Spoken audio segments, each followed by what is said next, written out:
Hi, I'm Robin Ann Peters. Today we're going to be talking about two glass artisans, both from Nashua. Vanjie Collins from VC Lampworks and also Mark Frank from Renaissance Glassworks.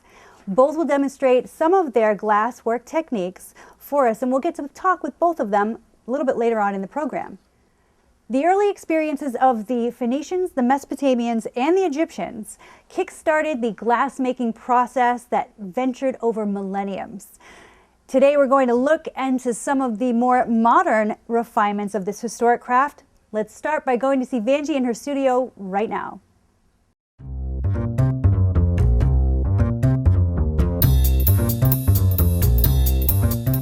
The first thing Vanjie will do in preparation for making of her bead today is create a twisty. A twisty is a combination of two or more glass color rods melted together into a ball and then twisted out to form a new multicolor custom glass rod. After it's completed, Vanjie will use her new twisty to decorate her beads.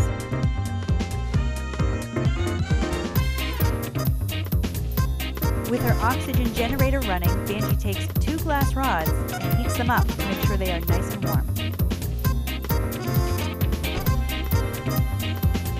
Throughout the process of bead making, it is very important to make sure the cool glass does not meet the extremely high temperatures head-on, but is exposed gradually, otherwise it can shatter. Vanjie keeps the glass in the higher spot of the flame because less heat is generated in that area as she warms up the tip of her colors, putting little slabs of the lighter shade onto the darker. The metal rod in her right hand is called a mandrel, which she heats up to guarantee that it will adhere to the hot glass. Once she is done blending the colors together, Vanjie will use the mandrel to grab all three colors at once and then twist them out. While filming, Vanjie told Art in Action that the trick to successfully melting all the colors together into an even molten ball is to do it slowly. Vanjie says, in a way, it is a very meditative procedure.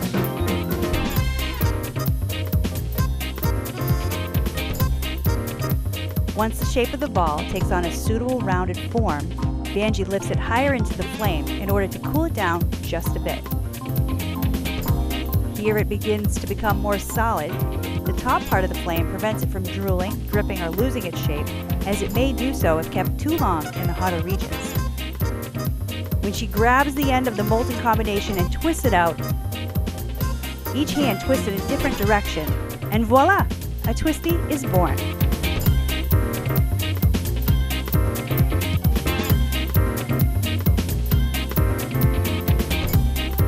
Vanjie starts her base bead today with a beautiful transparent blue. Once again, she heats the tools she uses accordingly before she begins to work. Once the base is a nice shape, it is both kept away from the flame to help it solidify and also kept near enough to make sure it is warm. It is still dangerously hot.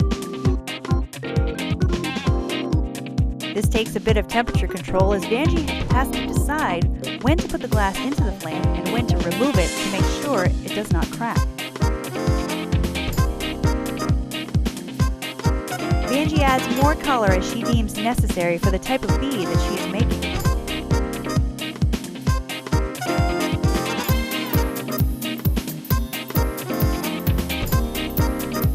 Vanjie lowers the amount of heat emanating from the oxygen generator as she begins working with a thin rod of white glass to add 18 symmetrically placed dots onto the bead. After it is completed, the white on the base tends to look almost transparent, and it really pops out and takes on a life of its own. This is the kind of bead that could be later used for a cute pair of earrings or maybe a bracelet. Once again, Vanjie lowers the flame as she begins working with the thin rod of the twisty, placing thin rectangular pieces onto the white dots already on the surface of the bead. Once the task is completed, the beautiful fuse of different colors, the white and the blue for instance, will be seen. This step takes a lot of concentration to achieve because one wrong move could render all prior efforts completely useless, and the bead will no longer be usable.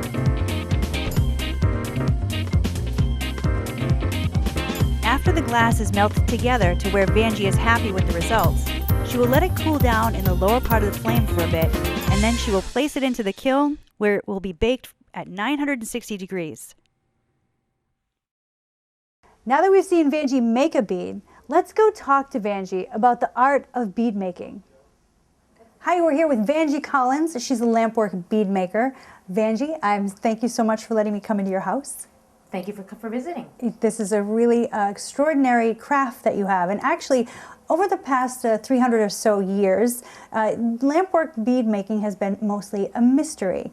And only over the last few decades has it kind of come out of the closet, per se, in America. Why do you think it's been such a secret? I would imagine that it's been a big moneymaker.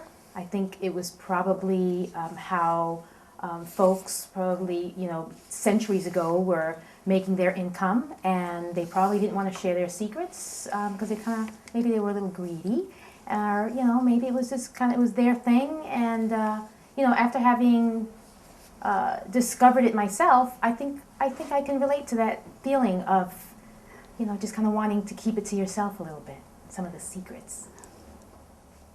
Do you think that you chose lampwork beads, or do you think that lampwork beads chose you? I think we fell in love with each other, but I think I think when it comes down to it, I think I found the beads. I think about when I hit about 40 years of age, I think that's when my pursuit for finding something that I really loved started. I mean, it was a very conscious decision of just that search for, what is it that I'm supposed to be doing? And I think I always tended to go towards the arts, whether it was knitting or needlepoint. I played a little of the guitar, and none of those things really turned me on until I discovered glass bead making, and I think that really excites me. So. Lampwork bead making can be a little bit dangerous. Now, do you think that part of your finding lampwork bead making, do you find that danger maybe was the enticement for you? No, I don't think the danger enticed me. It actually frightened me a little bit. And there was a lot of thought put into, okay, how am I going to approach this? Do I really want a glass studio in my home? There are dangers that involve, obviously, you're playing with fire. You have a kiln, an oven that sits at 960 plus degrees for at least 5 hours when you're done, making the beads. They have to sit in a kiln for a period of time. And so those are dangers that you're bringing to your home willingly, by choice. So definitely it wasn't I don't think I'm an adventurous person. I don't think I'm a risk taker. But definitely gave that a lot of thought and took the precautions that I needed to take. Was there something particularly dangerous that happened to you after you started? Maybe that you might want to be able to share with us? I had one very scary moment, and I had already been working with lampwork beads for probably over a year when this happened, but there is something that we create. It's kind of an ornament. It's how you decorate some beads, and it's something called marini. And marini is created by basically creating layer by layer a design within a mass of glass normally about the size of a grape. When it's all said and done, it's about the size of a grape. And that grape is then stretched out to a long string, if you will, that's probably about 3 or 4 millimeters in diameter. And that string is then cut into little pieces, and you use those pieces to decorate your bead. I dropped a big, hot, molten piece of glass on the carpet. And that was because I didn't take the proper precautions. I should have known better. My grape-sized piece of glass turned into a walnut-sized piece of glass, and it was really too much to handle. So I've learned my lesson. It was really scary, though. I looked down, it hit the ground, and I thought I was going to see flames immediately, and I didn't. It just kind of sat there. But, I did what I had to do and made it safe, but I will never do that again. So yeah, that seems like it could be a little trying on the patience, or maybe a little frightening you must have a fire extinguisher and all those necessary things. I do, and in that moment, you know, I thought of everything. Okay, do I grab the fire extinguisher? Do I have a bowl of water? Do I just throw water on it? And then I decided that I just need to get this thing off the ground. So with pretty hefty tweezers that I use to do some of my work, I was able to pick it up and, you know, place it safely on my work table. And fortunately, the fire department didn't have to visit. So I did okay. How about some of the other techniques that you use? This Marini, you sounds like you've kind of got it down now. I do. Okay, good. No more walnut-sized beads on the floor, Nope. on fire. No. And so what are the other kinds of styles that you work on in your workspace? In terms of different styles of beads? Yes. Well, I can make little donut beads that I sometimes make so that I can create some cute earrings. I may take those little donuts and flatten them and make little tabs. I may make larger beads in the shape, barrel-shaped beads, bicone beads. You know, I think I can go as far as my imagination will allow, and I'm fortunate that all those secrets that you asked about earlier, I'm really fortunate that there have been some very generous lampwork artists that have shared their skill, their wisdom.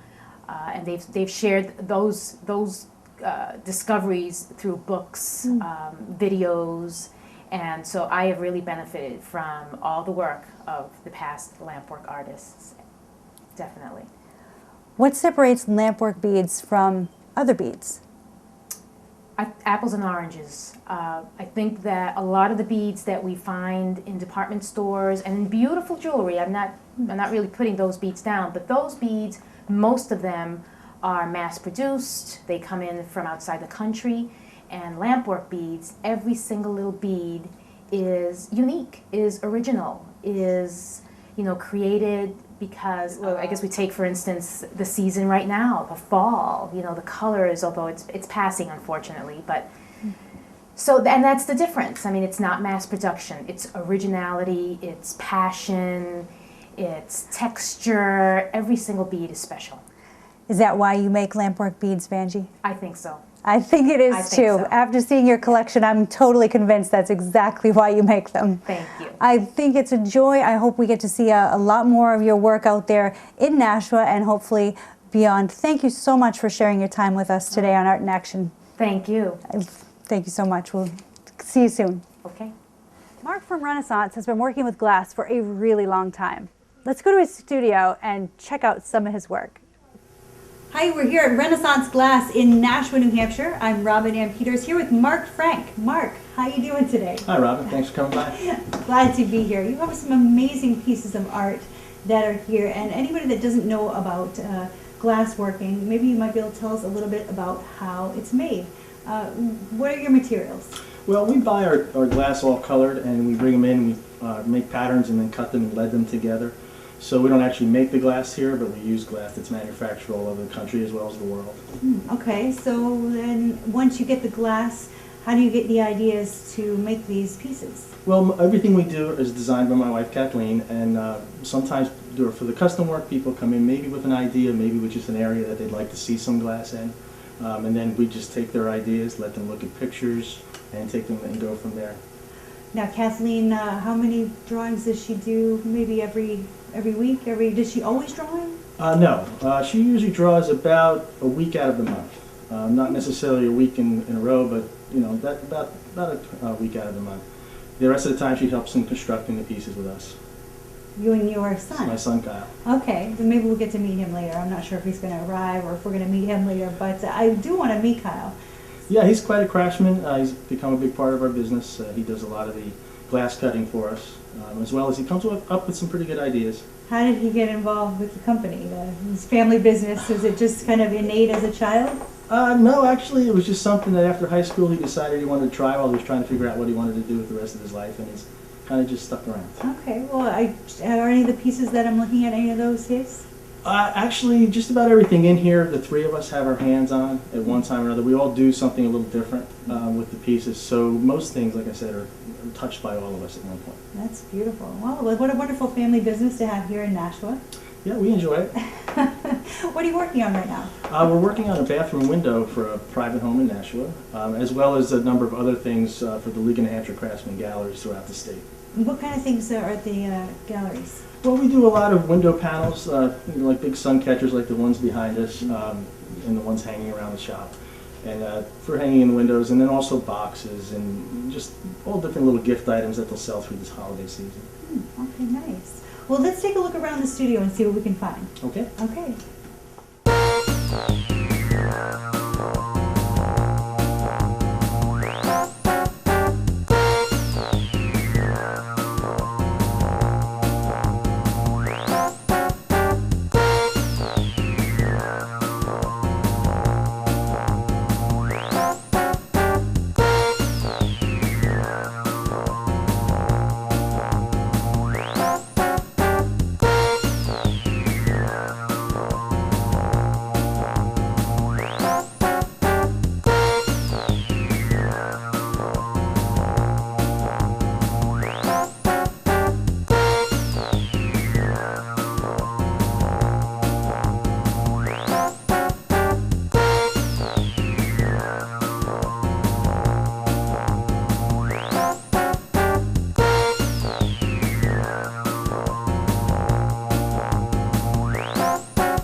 We're at the soldering stage. All the glass has been cut. We apply copper foil tape around each piece of glass. That's what the solder actually sticks to.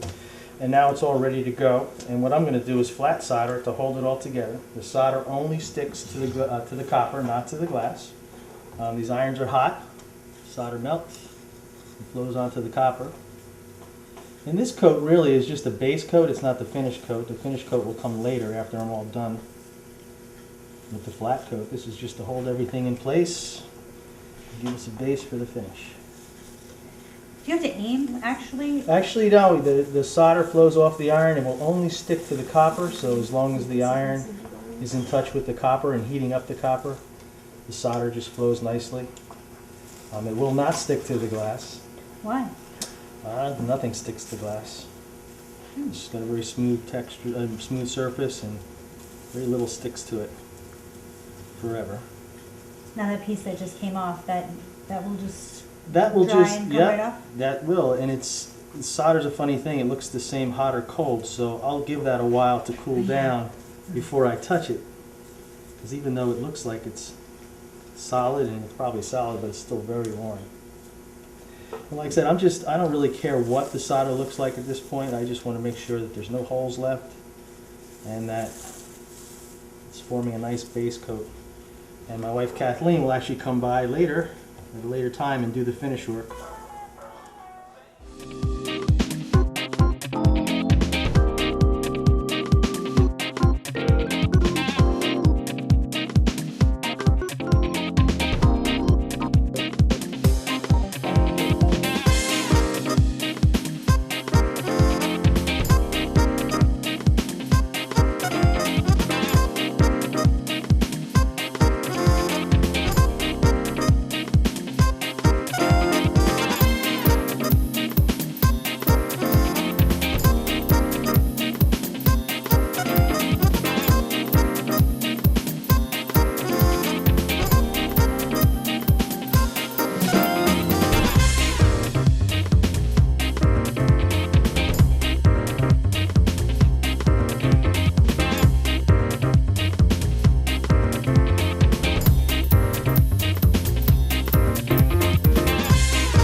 So if you're looking to get into the glass business, feel free to look to Mark or Vanjie for inspiration. This has been the latest episode of Art in Action TV. So glad you could join us today. Make sure you join us again next month for another episode of Arts in Nashua. I'm Robin Ann Peters. See you soon.